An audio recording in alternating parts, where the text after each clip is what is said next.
La necesidad de la creación de nuestro proyecto surge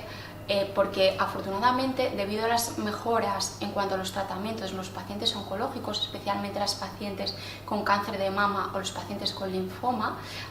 tienen una supervivencia muy elevada. Esto lleva a preocuparnos todavía más de las toxicidades que nosotros podamos generar en estos pacientes. Por este motivo creamos una unidad multidisciplinar que implica profesionales que se dedican a poner tratamientos oncológicos, como son los oncólogos médicos, los oncólogos radioterapeutas, los hematólogos y sobre todo los cardiólogos. Lo que queremos intentar minimizar en este caso son las toxicidades cardiológicas tanto de forma precoz como de forma tardía en este subgrupo de pacientes. Entonces, con este objetivo lo que hemos creado es una ruta asistencial, un proyecto en el que buscamos una valoración integral del sistema cardiovascular de los pacientes oncológicos que van a recibir tratamientos que son potencialmente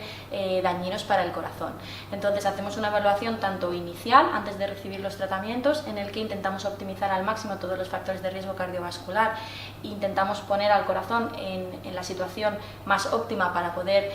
soportar el tratamiento oncológico, y posteriormente hacemos un seguimiento muy estrecho durante el tratamiento para poder detectar